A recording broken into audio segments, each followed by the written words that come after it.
salamat.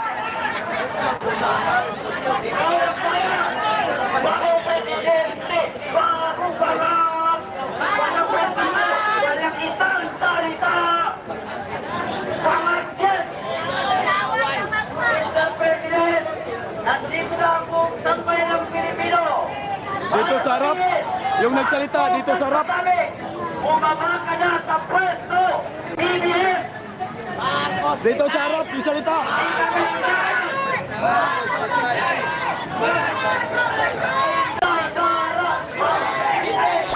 Inday Sara, bagong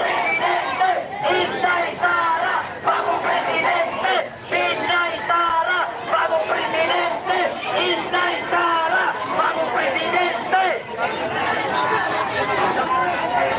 Inday Sara, bagong presidente! Inday Sara, bagong presidente! Inday Sara, bagong presidente! Inday Sara, bagong presidente! Inday Sara, bagong presidente!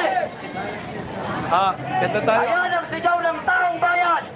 Mr. President, bumaba ka na sa pwesto! Marcos alis! Marcos alis! Marcos alis! Marcos bangag! Marcos bangag! Marcos alis! Marcos alis! Marcos alis! Marcos alis! Marcos alis! Marcos alis! Hindi nyo kaya ang taong bayan. Habang kami inyong pinapalayas, mas lalong dumadami ang tao dito na handang sumuporta kay Sara Duterte para siyang maupo sa pagka-presidente. At ang presidente ngayon na si BBM ay pababain sa pwesto, pati ang kanyang pinsan na si Martin Romualdez Tambaloslos. At nang sa ngayon, mawala na rin ang kapangyarihan ang asawa ng presidente na si Liza na parang zombie kung maglakad.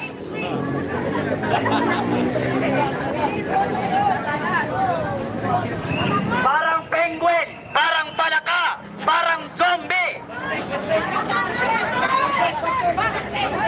Akala mo, napakaganda mo pag naglakad ka at nakagaon. Para kang penguin, nakakasuka.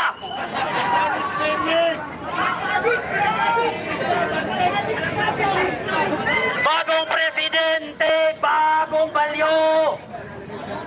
Walang prinsipyo, walang isang salita.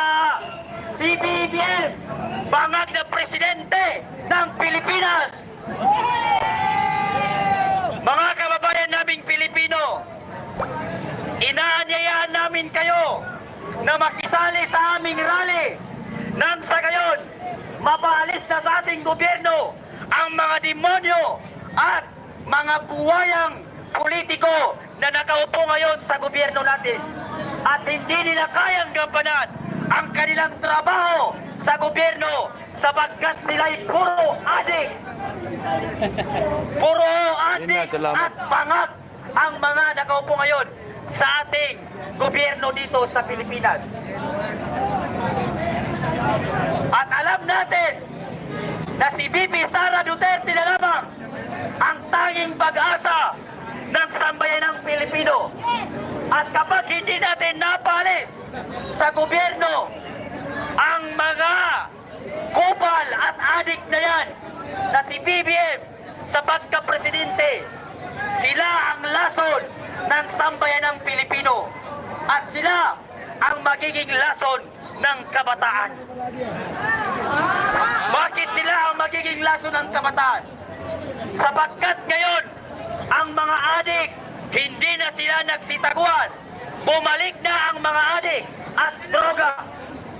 Alam natin noong nangampanya si BBM sa pagkapangulo na ang promise niya sa atin 25 na lamang ang isang kilong bigas, 20 pesos.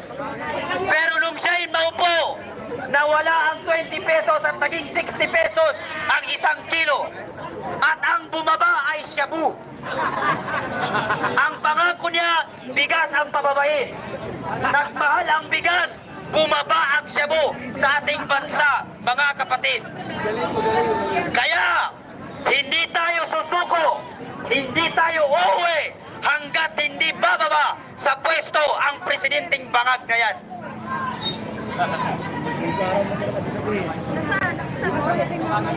Sabay-sabay natin isigaw. Sara Duterte! Sara Duterte! Bagong presidente! Bagong presidente! Sara Duterte! Bagong presidente! Sara Duterte! Bagong presidente! Sara Duterte! Bagong presidente! Sara Duterte! Bagong presidente! Sara Duterte! Marcos, umalis ka na dyan! Marcos, umalis ka na dyan! Marcos, umalis ka na dyan! Marcos, umalis ka na dyan! Marcos, umalis ka na dyan! Marcos, umalis ka na dyan! Marcos, umalis ka na dyan! Umalis ka na dyan! Sana, alam naming nasa ospital ka ngayon. Sana, hindi ka na lumabas sa ospital. Lumabas ka na sanang nakaburol. May nakahanda na kaming kandila para sa'yo.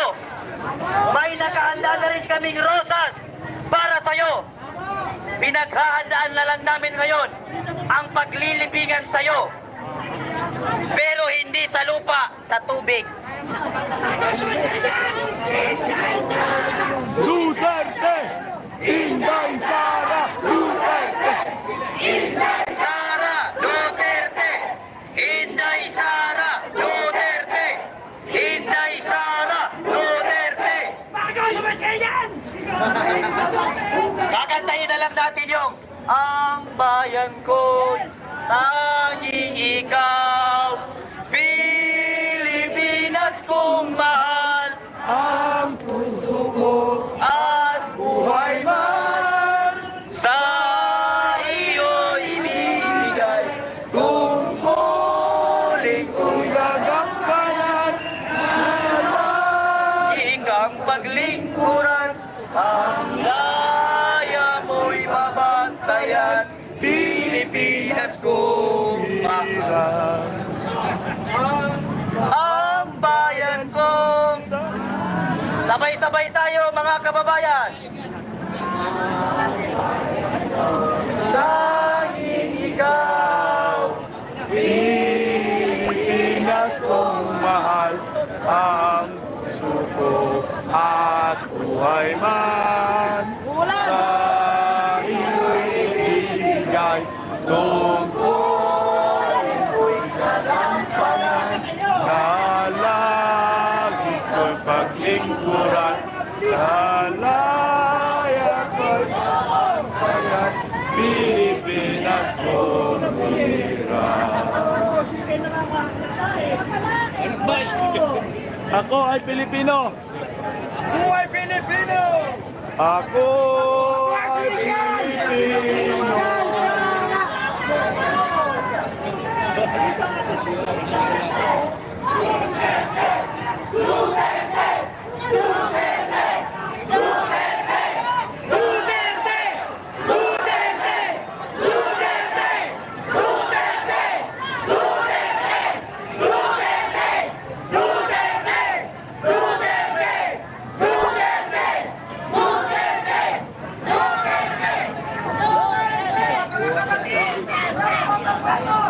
Bibigyan ng mensahe para sa mga taong lumalaban dito. Sana, magsura.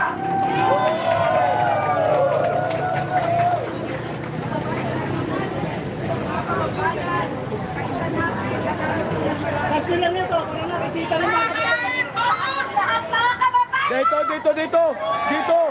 Taas nila.